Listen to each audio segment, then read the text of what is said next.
Today we are heading up Tar Inlet, which is pretty special. I think this is a pretty amazing moment. It's kind of like the furthest north we're actually going to go on this trip. We get to cross the 59th parallel just ahead. We're staring into the backcountry of Canada again, which is pretty neat because we've gone from Canada into the States and now we're looking back into Canada again. We're looking up towards the Grand Pacific Glacier and the Margerie Glacier, and it's crazy because the glacier is the entirety of the valley and it spans across the entirety of the bay. I think it's even bigger than John Hopkins is. So that's pretty amazing, that's pretty special. There's a lot of ice in the inlet here. Beautiful day today. The clouds have opened up a lot and we can see tons of mountains. I'm pretty sure we caught a glimpse of Mount Fairweather, which is the highest mountain here in the range. So that's pretty cool, but tons of huge big mountains here, and it's really cool to see them right from the ocean. It's like, feels like you're up in an alpine lake.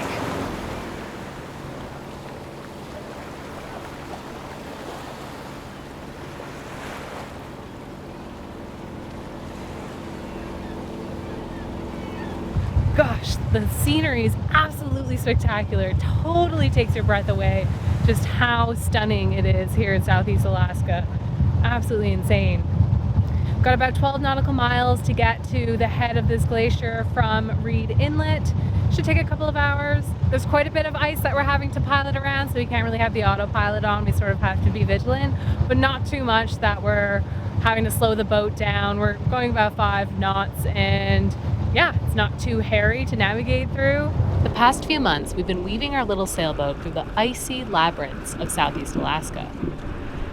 In some places, the ice has been packed so tight we've had to painstakingly pick our way through, or risk gouging a hole in our hull. This morning, though, the water is mirror still, and the ice so far is scattered enough we can navigate with ease. Haven't been able to sail much up here. The winds are rarely in the direction you need them to be blowing from. They're usually coming right off the glacier, which is where we're trying to get to, or generally there's a lot of ice, so it makes it difficult to sort of sail around. But it's still a beautiful motor cruise. We're so enjoying it up here. After a few days anchored in front of the Reed Glacier, we're continuing our expedition into Glacier Bay, with only a few days left to explore this incredible place before our cruising permit expires. Slow boats like ours are issued a 7-day, 6-night permit, so basically that gives you 7 days to explore inside Glacier Bay. Our time here has been nothing short of amazing. Words don't do the scenery here justice, and the wildlife we've encountered has been seriously unbelievable.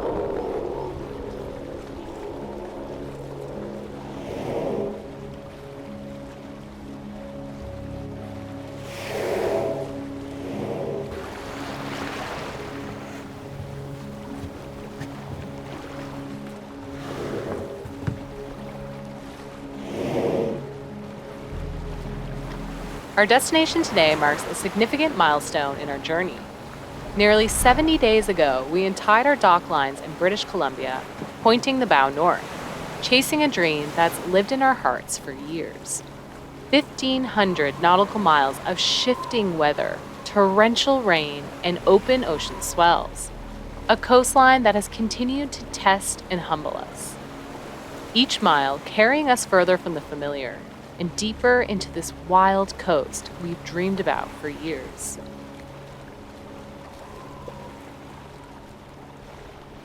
And now, here we are, dwarfed beneath mountains towering into the clouds, closing in on 59 degrees north, the furthest reach of our voyage in the Inside Passage.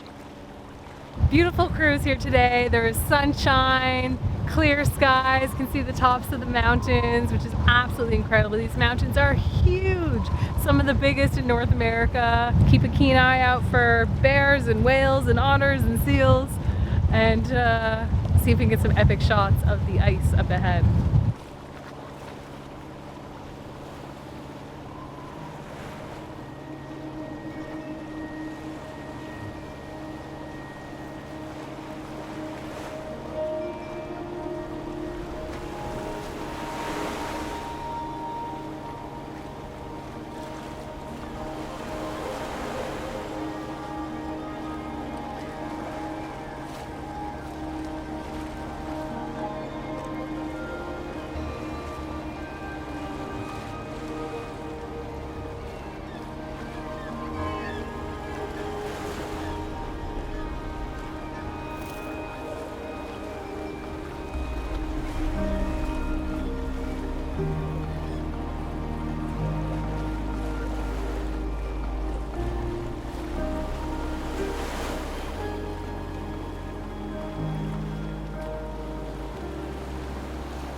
There's a lot of ice in the inlet here, lots and lots of sea otters around as well, which is really cool to see. I didn't know it, but they actually like get up on the ice and like haul out of the water like seals do, which is really neat. Although they're not quite as agile, it's pretty funny to watch. It's been amazing to see how many sea otters are here. We've seen hundreds of them floating in rafts together. They're so adorable and pretty silly. Not long ago, sea otters were nearly wiped out on this coast, hunted to the brink of extinction during the fur trade of the 18th and 19th centuries. Their warm fur pelts making them one of the most coveted animals in the world. They had all but disappeared from Southeast Alaska. But they've been making a comeback. In the 60s and 70s, plans were set in motion with the hope of restoring their numbers. In the 90s, a small group of sea otters began to recolonize Glacier Bay, and their numbers exploded. Today, thousands thrive here, one of the largest and healthiest populations in the world. Now a keystone species, they keep sea urchins in check, allowing kelp forests to flourish, which in turn supports an entire web of marine life, all the way up to the largest predators.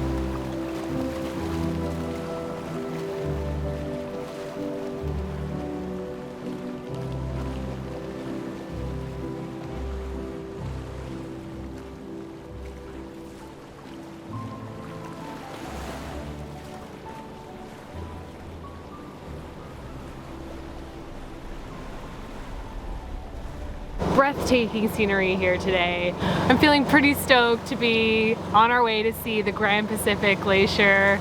It's kind of crazy because that means we've sailed 1,000 nautical miles and we are reaching the head of the Inside Passage route, something James and I have been working towards for at least half a decade. It feels pretty surreal to be here, to have the whole trip sort of behind us and to be making it to the end. I guess there's a little bit of mixed emotions in that as well, because it also means that this trip is nearing an end, that it's almost over, that we've reached the northern terminus, and now we've sort of seen the Inside Passage, but there's a lifetime of things to experience in the Inside Passage, and so it's definitely not over. It's absolutely beautiful here. We've got such a nice day to do this trip. So we've got Grand Pacific Glacier, Margerie Glacier. Approaching the northern terminus of the Inside Passage looms a wall of ice where two iconic glaciers meet. To the west sprawls the Grand Pacific Glacier, a massive, hulking river of ice stretching over 35 kilometers back into the mountains of Canada. Just ahead, we're staring into the backcountry of Canada again, which is pretty neat because we've gone from Canada into the States, and now we're looking back into Canada again. Beside it, the Margerie. Tall, blue, and dazzling, a sheer 250-foot ice face towering above the bay. A reminder of the incredible forces that carved this place and much of the Inside Passage. Pretty amazing. We're looking up towards the Grand Pacific Glacier and the Margerie Glacier, and it's crazy because you think like it's just like bush up there, but the glacier is the entirety of the valley and it spans across the entirety of the bay. I think it's even bigger than Johns Hopkins is. The glaciers were just ahead, and with it, 59 degrees north. For years, that number has meant more than just a latitude. It was a dream, a line on the map we weren't sure we'd ever cross. We'd sailed the entire length of the Inside Passage to get here, and now our destination was just a few nautical miles ahead.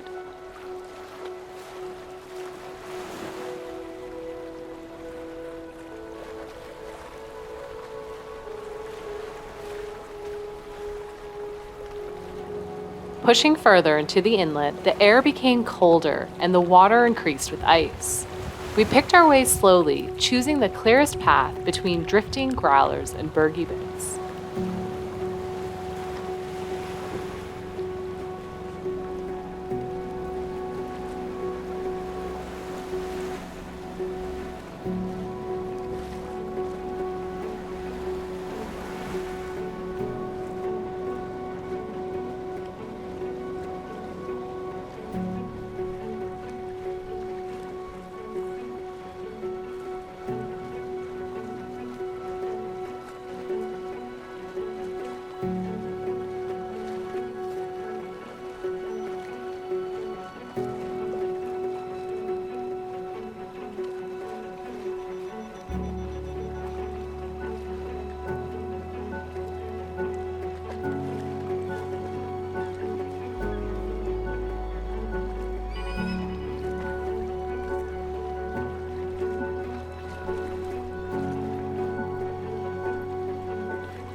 Well, here we are, guys, the Grand Pacific Glacier.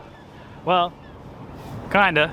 Should probably be called the Grand Pacific Gravel Pit now, because it has since retreated, which is kind of a pretty sad thing. It used to be this massive tidal water glacier that would connect the Margerie Glacier and come right across the bottom of the valley here, 200 feet high, a nautical mile and a half wide, just absolutely huge. It's really sad to think that, like, all of the glaciers here in Glacier Bay are kind of slowly becoming this. They're slowly just turning into quarries as climate change and the water temperature rising kind of makes them retreat and disappear back up into the mountains, and all we're left with is a pile of rubble spanning across the inlet. I think one day it would be really cool to come back and see it in like 30 or 40 years time, because greenery will cover it, trees will start to grow, and it'll turn into a valley. But it's just really confronting to see it now and just be so in shock of what it was and what it currently is, because it just looks like a big pile of rubbish. Once buried under thousands of feet of ice, this majestic bay has witnessed one of the fastest glacial retreats on Earth, a transformation still unfolding before our eyes. Cloaked in a thick layer of rock and debris, it looks more like a dirt-covered hillside. In the mid-1700s, during the Little Ice Age, the Grand Pacific, along with other glaciers, filled the entirety of the bay, over 4,000 feet thick and extending all the way to the ocean. Since then, the glaciers have been retreating faster than almost anywhere else in the world. The Grand Pacific alone has retreated over 65 miles, 100 kilometers in just a few lifetimes. Today, its thinning continues, although its dirty, rock-covered surface is insulating and slowing its retreat. A sad story of a glacier at the end of its life, grinding down mountains as it melts back into the valley it once filled.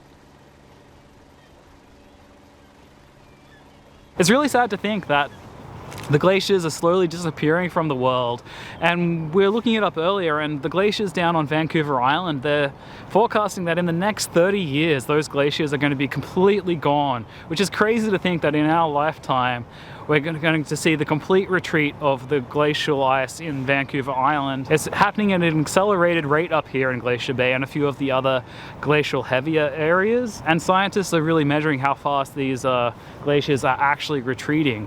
Like 100 years ago, this glacier used to extend all the way down to Tar Inlet and join up with John Hopkins Inlet on the other side, and that was where the front of the ice is. And now 100 years later, here it is all the way back here, and even further running away back up into the mountain. I'm pretty disappointed. I guess I missed the memo that the Grand Pacific Glacier is no more. It's no longer a glacier. It is a giant gravel pit. I mean, technically it still exists because it's still back there and it extends into Canada and it goes on for many miles, but it's no longer a tidewater glacier. And I guess that's the really interesting thing is throughout the last couple of weeks, we've been so excited to sail in front of the glaciers. That was pretty well the reason we bought the boat. That was the vision, was to get a boat, our little boat, in front of ice and to be able to sail amongst it. And it's pretty crazy to think that you might not be able to sail in front of a glacier, at least not in the ocean, maybe in some high alpine lakes or something like that. But in this century, it's becoming a bit of a white rhinoceros, and that's a little bit crazy to think about. Really glad we got to experience this and we got to sail in front of so many glaciers. And I mean, there's another beautiful one right here. The Margerie Glacier is still alive and thriving, and it's down in the ocean and it's still breaking off. But yeah, this one really makes you think about sort of our impact on the climate and yeah, how everything's changing.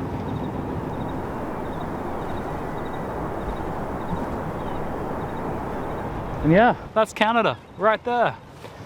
It's actually pretty cool because Canada technically still has the Grand Pacific Glacier because it's only like a couple of miles back, and then there's the border, and then there's the ice again. So they should rename it the Grand Canadian Glacier, perhaps. Let us know what you think down in the comments about that. But yeah, here it is. Not quite the dramatic glacier moment we pictured here at 59 degrees north. Slightly disappointing. But you're still feeling pretty accomplished to be here, and we still had one more glacier to check out. Well, there is one glacier up here that is still breathing, and that's the Margerie Glacier, and it is beautiful. A magnificent wall of ice So we're just going to motor up towards it, go check it out, go explore, and take a good look at this beautiful glacier that's still remaining up here at the head of Tar Inlet.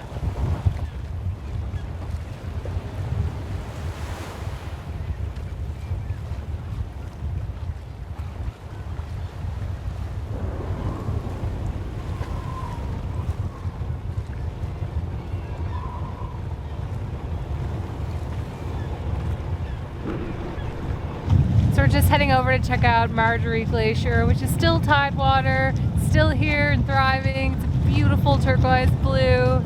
Very chilly on your face though. I feel like I'm downhill skiing. Whew! It's like mega cold. You can hear the crackling of the glacier from miles away. So very active, lots happening over here. We did see it calving a couple minutes ago, and yeah, just excited to get closer. Not too close, but close enough. Check it all out. Hopefully get some good shots for you guys. We're gonna have to take to the dinghy in order to do some filming of the boat because we can't fly drones here in the national park. So yeah, let's see if we can do this thing justice.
Witnessing this glacier, it feels like time stretching out in all directions. The cracking ice, the thunderous calving, the way the light dances across ancient blue. Every sense is lit up by something bigger than words, something almost sacred. To see it all as it is now, that is a gift. A moment suspended in a world that's changing faster than we can hold on to. This ice has stood for centuries, but we know now it won't stand forever. And that makes being here even more humbling, more powerful. We were left feeling a deep sense of gratitude.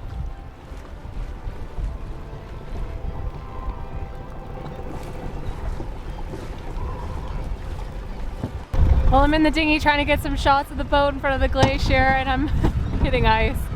And I'm like in the middle of this bait ball. It's crazy.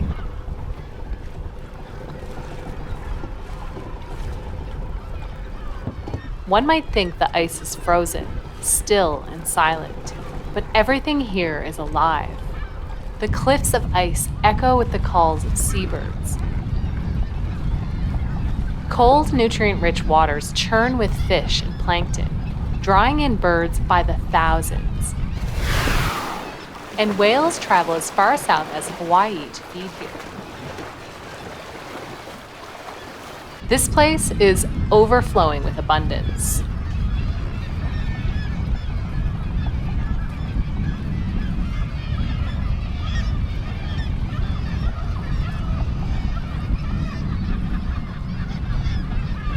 The water is so turbid. There's so much silt in the water, you can't see anything, but there's obviously fish here and the birds know it. And I'm in this bait ball, and there's like seagulls all around me, and they're diving into the water and getting fish. It's pretty far out.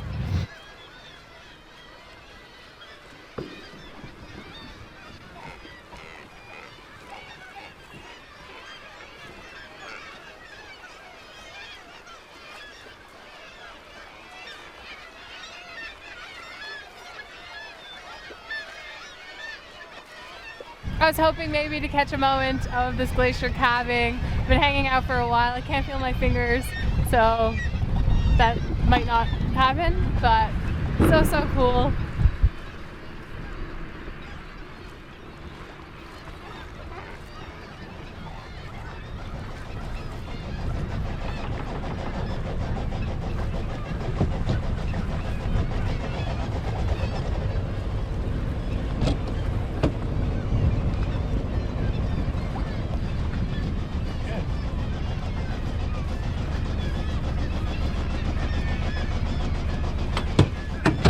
While Allison is out doing a dinghy adventure to go film the glacier, I've gone ice shopping. I've just been circling around the debris field of ice here, collecting chunks that look good for the ice box. He's too big. No bueno. Plan is to fill up both ice boxes nice and full of glacial ice. That way we should have ice for the next week once we leave Glacier Bay.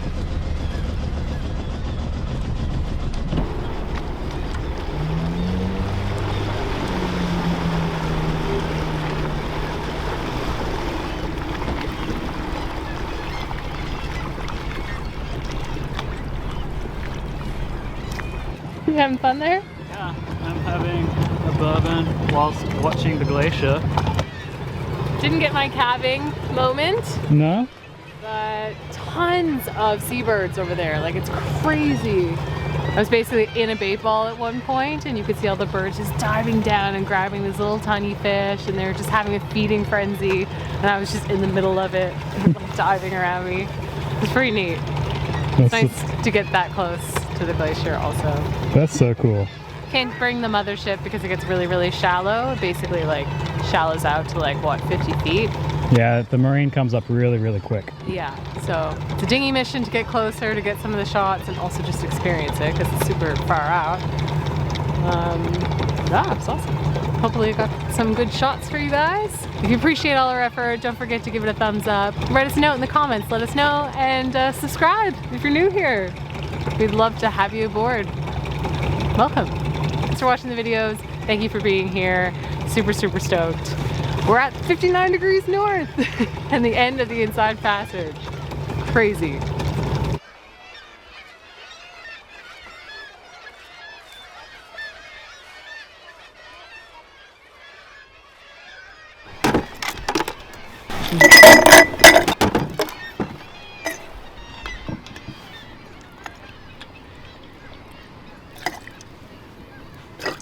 There we are. Yeah. Cheers to 59 degrees north. Is there anything better than a shot of whiskey on glacial ice on your boat in front of a glacier? Is there? Is there anything better than that? That is the dream that we've been working towards, and we're here now, and that feels pretty surreal.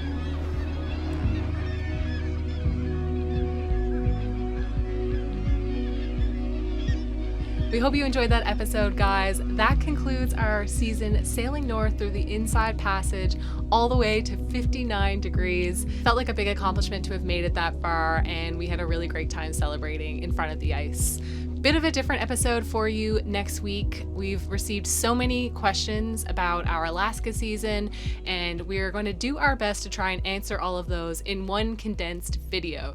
So things like our timeline, fuel and provisioning stops, navigation, weather, all of your burning questions, we're gonna try and answer them all next week.